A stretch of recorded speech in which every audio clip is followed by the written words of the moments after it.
Welcome, credit union leaders. Today we're going to talk about how to identify your most valuable members, how to create a memorable credit union commercial, and how you can stop, yes, I said stop, thinking like a credit union and start thinking like a fintech.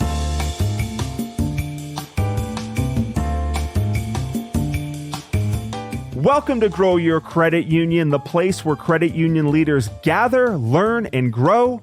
I am your host, Joshua Barkley, and today we have a special guest co-host, which is not Becky Reed. Becky Reed is out and about.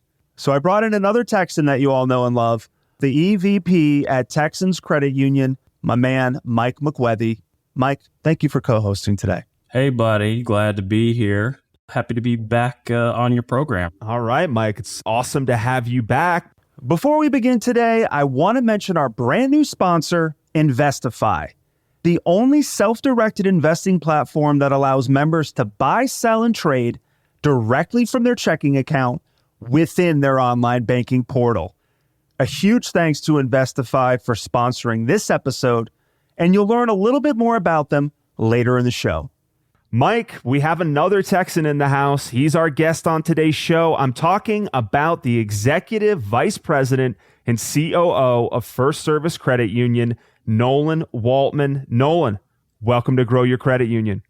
Thanks for having me. Super excited to be here and share some things that we're doing and give some additional insight that some credit unions could take advantage of. As business leaders realize they can't be everything to everyone, personalization is a key objective for most organizations. A Twilio segment report stated that 89% of decision makers see personalization as crucial to their success in the next 3 years. Nolan, your credit union identified 3 key member segments, and you focused on tailoring products and services to those 3 segments, meaning you shape your branches around those 3 segments, your websites, your products, perks, benefits. That's what I call personalized member service. Can you please share the process that helped First Service Credit Union identify those 3 key member segments? Yeah, absolutely. Being in Houston with 7 million people in the city, it dawned on us that we can't be all things to all people, especially when you're talking about personalization.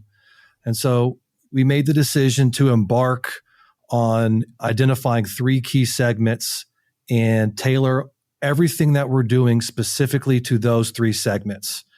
And so we partnered up with Claritas, and they have cycle codes. And it's a segmentation system that evaluates consumers using key demographic factors that have the greatest effect on their financial behaviors, such as income, age, presence of children, and home ownership. So within the cycle codes, there's different categories for each household, and they kind of break it down into 12 different life stages and 60 segments. And so what we did was we evaluated our current member base and the demographics of Houston and chose 3 different segments: the fiscal fledglings, upscale earners, and wealthy achievers. And so it starts with people at a very young age, and we're going to design our products to follow them through their entire life, buying a house, having children, and even into their mature years where they become empty nesters. And so we're starting to tailor everything around those individuals. Mike, what do you think about what Nolan said in terms of really starting to tailor your products around your most valuable members? Because I know some people, well, it sounds to me like you're starting to forget about the other people that are outside of those 3 key segments. So my question for you, Mike, is, are you doing the same kind of thing at Texans where you're starting to identify which members are really bringing in the money? I mean, if this is a cooperative, if I bring $1 to the table, I should not be treated like a guy who brought in hundreds of thousands of dollars. So what is your philosophy around this kind of segmentation and tailoring idea? Well, if you look at the credit union landscape, it is alarming to know that the percentage of credit union members are baby boomers, and that tends to be growing. And why is that relevant? That means we are failing at our ability in order to gain market share of Gen Zers, millennials, the people that have been told their entire life that they're super special, right? So we need to have them feel like they are special, right? They want to be a part of a movement that's worth something valuable to them, but they also want to make sure that they know that they are special and things are customized for them. And so as time goes on, okay, yeah, the big depositors are the older generation right now. But if we're going to have a sustainable business model that's going to be here 20, 30 years from now, what is our investment today in making sure that we're acquiring those relationships? Gen Z may not want the exact same thing that baby boomers want. And so if we're going to buck the trend of who's growing market share for Gen Z and millennials right now, well, we've got to invest in personalization. And I applaud what Nolan's doing there, because the real issue in the credit union market space is, where do I start, right? And so we've got to decide how do we start aggregating the data of the consumers to then be able to be proactive or reactive to be able to help them feel specialized. And for us, we've invested in some personalization experiences. So when you're on board, you get a specialized email that's customized with your information, and you get to pick and choose some things. We're in our infancy of it, but we know that this is a real big category for our future success. Maybe not today, but it'll pay off in a decade from now. Yeah, and there's a lot of huge corporations that have already actually embarked down journeys like this. Like, this is not necessarily a new concept, right? I mean, when you look at, let's just say Walmart, right? They're providing reliable, low-cost products, ease of use, right? But then Amazon, they're kind of on the more customer intimacy side, right? They like the loyal customers. They're innovative at a customer level, right? But then you have companies like Tesla that are more of a product leadership. If you're looking at the value discipline model, right?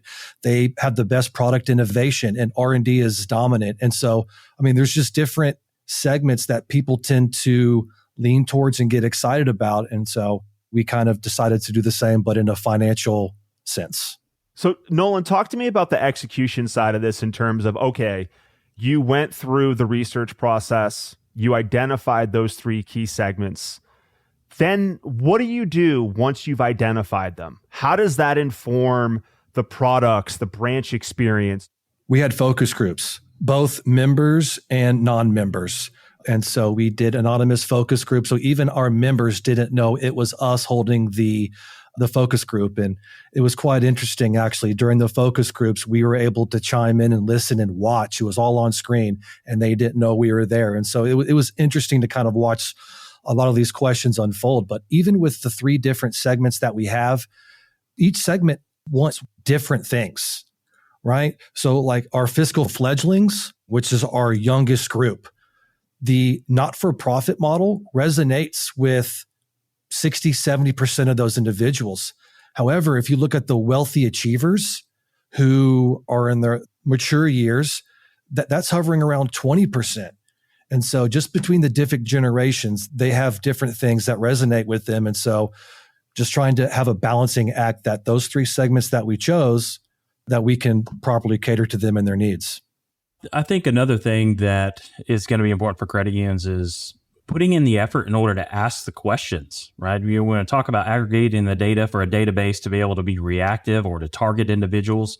If you're going to create an experience that's customized for them, you have to know what they want. And so you're either going to partner with a third party to get that information, or you might have to ask that information yourself. What do you prefer? How do you like things? From both a financial realm and non-financial realm, just to get to know them so that you can be reactive in the future to that, to get to know them. Credit union commercials, they're sterile, they're boring. The worst thing about them, right, is they fail to convey the unique value that the credit union movement has to offer.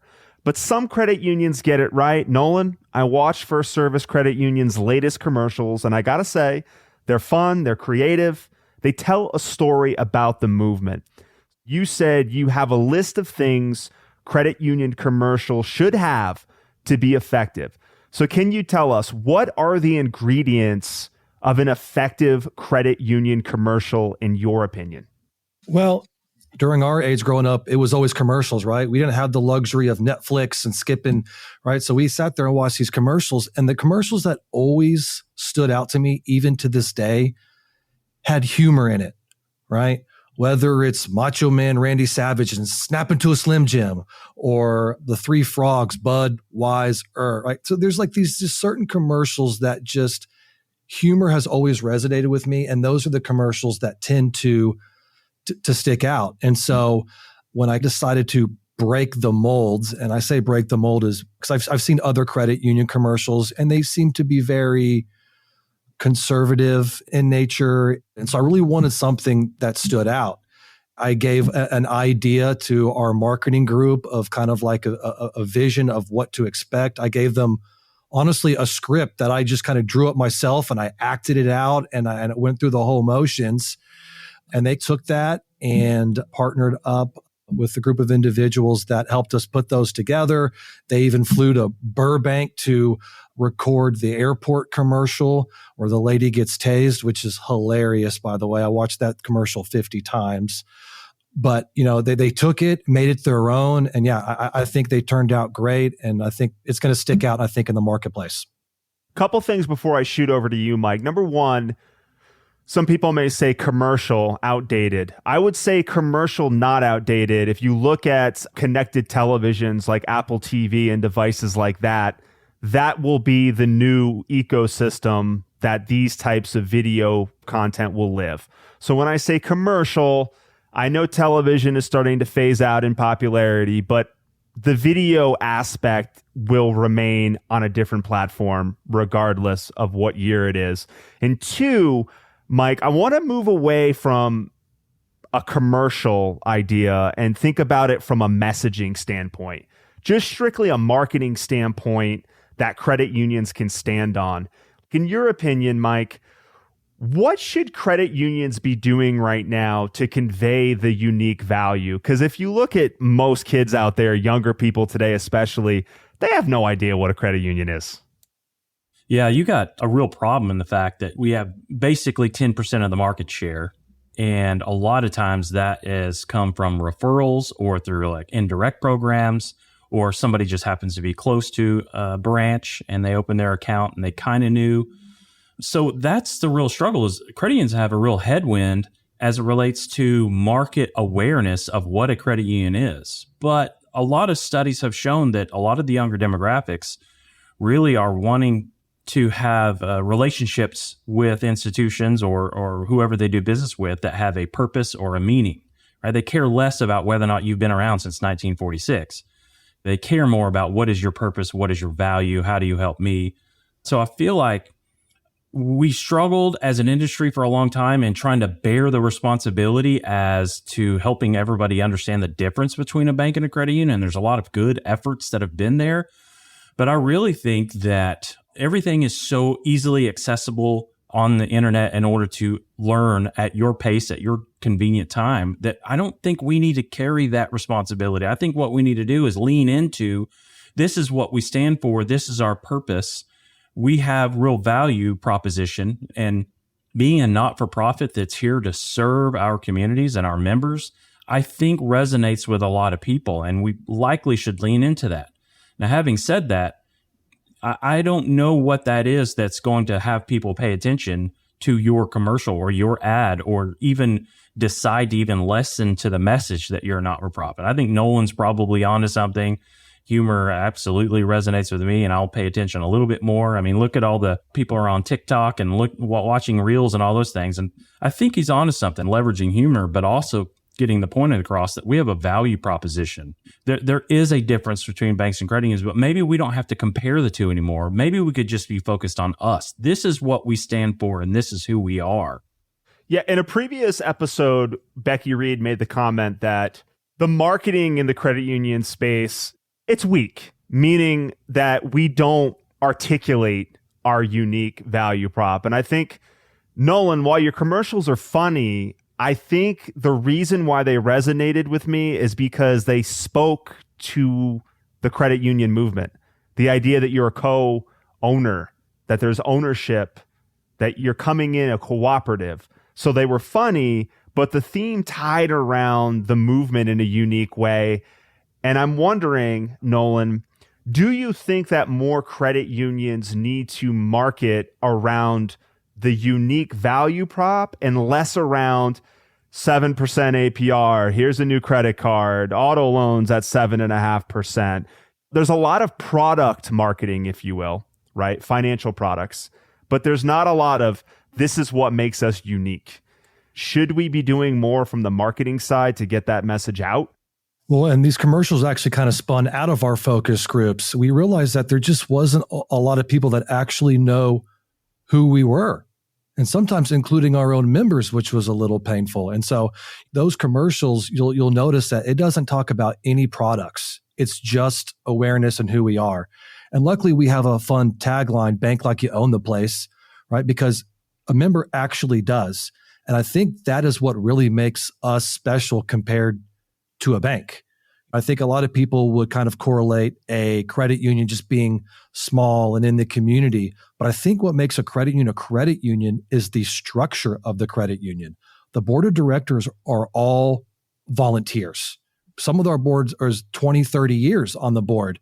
And so they are the member advocate. And so they're advocating for the member and leading us in the right direction compared to a for-profit bank where the CEO, they're morally obligated to maximize income for their investors and their shareholders. Well, the credit union doesn't have that obligation. And so I think that's really what's unique and can potentially resonate with young people that are driven by purpose.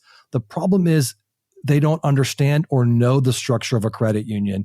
And I think when they realize that it is a cooperative and we're not obligated to maximize income, I think that could also help separate us.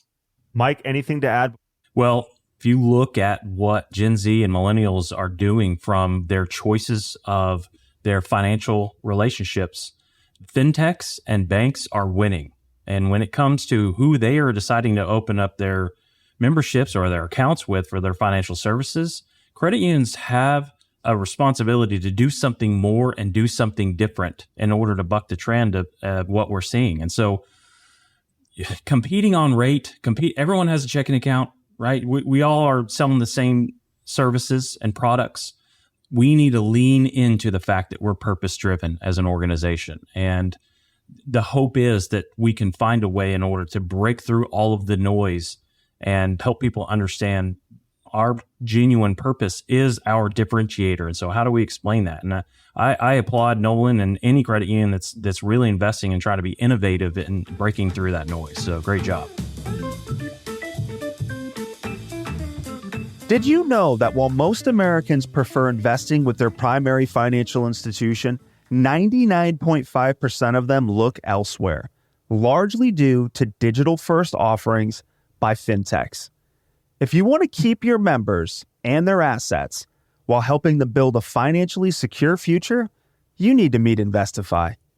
As the only self-directed investing platform that allows members to buy, sell, and trade directly from their checking account within their online banking portal, InvestiFi's solution provides a seamless experience, helping your credit union deliver new services, attract new members, and deepen existing relationships, all while fostering financial security. Because InvestiFi's solution is integrated with your digital banking provider and banking core, the funds used to invest come directly from the member's bank account and back again when sold, not sitting in some third-party account accumulating fees that you can't leverage. Give your members access to an integrated investing solution from within their current online banking experience with you, their credit union. Bring investing back inside with InvestiFi. Visit us at investify.co, InvestiFi.co, to learn more. Nolan, in the pre-show interview, you told me that credit unions need to stop thinking like credit unions. But how should they be thinking? Should they be thinking like a janitor? Should they be thinking like a basketball coach? What do you mean credit unions need to stop thinking like credit unions? Well, historically, credit unions are very slow moving. They're fast followers. They're slow to adopt new technology. And that can mean a lot of different things, right? It could just be that they don't have scale to produce widgets as quickly as a larger credit union does. And our competitors aren't really the fintechs, if you ask me. Chime, Dave, SoFi. I mean, if you go through the Chime account opening process, you can get your account opened with your debit card and your digital wallet in a matter of 2-3 minutes, right? And so if you're not able to do that, you're going to struggle. And to me, at this point in time, those are table stakes. Like you need to be able to offer those types of things because people want instant gratification. I think TikTok and Instagram with 10-second reels has just shaped our culture now that we just need stuff quickly and conveniently. And so a lot of credit unions, a member tries to open an account on Sunday evening. Well, they're closed. They're not going to get any correspondence or the account approved until Monday, until a human comes in. They're manually looking at credit reports and check systems. And so time is of the essence. And so, having tools to where you can be able to open those accounts without any human interaction, I think it's key. Mike, do you agree with Nolan's statement that we need to stop thinking like credit unions? And I think just as importantly, are you doing anything right now at Texans that sort of fits that philosophy? Yeah, I think he's touching on something that I don't know if I would be as provocative in the wording as he was, but I would say that we definitely need to think differently in how we approach our business. And so if you look at a fintech he was referring to, they will come in and they'll decide that they need this program or they need these fleet of developers to create this experience. And they will invest in it knowing that it's going to be a loss for some X amount of months in order to invest in the future experience. Well, honestly, I've been in a few credit unions. A lot of times they say, well, how do we justify this individual headcount in order to potentially improve service, right? A lot of leaders coming up through the credit union industry are getting told no a lot. And it's usually about budgetary constraints. It's usually about a failure in order to inspire the top leader to get out of the way in order to enable the ability to create elevated experiences or improved service or whatever. And so I feel like fundamentally, we need to change and start thinking in some ways as though we have sufficient business acumen to be running a fintech which invests in it. So, for example, for us, we've created additional departments and roles that you don't often see. We were outsourcing our mortgage department, and instead of saying, "Hey, well, let's go ahead and get a mortgage originator to then be able to start tiptoeing our way into being able to provide in-house mortgages to sell into the secondary market," we said, no, we're not going to tiptoe our way like typical credit unions would do, where they're just piecemealing it one at a time and justifying each headcount expense. We said we're going to create an entire department full of all of the specializations and go out and hire them, meaning we're going to take a loss on that business avenue for likely a year, maybe more. But at the end of it, we will have a fully developed department that can flex and do what we want it to do. We're doing that from relationship type positions. We're doing it from outbound sales. We're doing, instead of one person at a time trying to fumble our way in order to create a modicum of success to justify the second person, which is a typical credit union way of handling things. We reject that notion. And we know that if we're going to compete and win with the fintechs, as Nolan was referring to, we have to think differently. We cannot be like our grandparents' credit union. Nolan, I think Mike just slammed down the gavel. He gave me some specific examples of how he's not thinking like a credit union. Can you give me a few examples of how that's shaping what you do right now at your credit union? Yes. Just 3 weeks ago, if you were opening an account with First Service Credit Union, you were presented with 3 different checking accounts. And so you're having a member sit there without any employee there guiding them, right? They're at their house on a Sunday evening and they're struggling which account they want to pick. Well, I want high yield with free ATMs, but I also like the idea of accumulating reward points that I can redeem But then there's this other checking account where I can get cell phone protection and credit monitoring and dark web monitoring and all these other cool features. And they're sitting there trying to figure out which one that they want. And they're at the end of the day, if they like a couple of them, whatever they choose, they're going to be sacrificing something that they're not going to get because it's not in the checking account that they chose. So what we did was we kind of blew it all up, recreated a free checking account. So when a member comes online, you're only presenting with one checking account. And this one checking account basically offers all the benefits of all three checking accounts we're offering anyway. So now a member's not having to pick and choose what they want to sacrifice as a benefit. They're going to be able to accomplish whatever their goals are. Love it. I think Nolan's onto something that it's the struggle. We just talked about personalization and we talked about customization for individuals, but then you also have a counterpoint to keep it simple, stupid, right? To how do you bridge those two things with your product selection? And so it's very difficult to be leading right now in the credit union industry, but you've got to really put the end consumer at the forefront of the decision making that you're doing, not your budgets, not your competitors. And I really love what Nolan said about that. I mean, we need to stop looking at the credit union next door. They have a different business model. They have a different set of demographics, a different product set.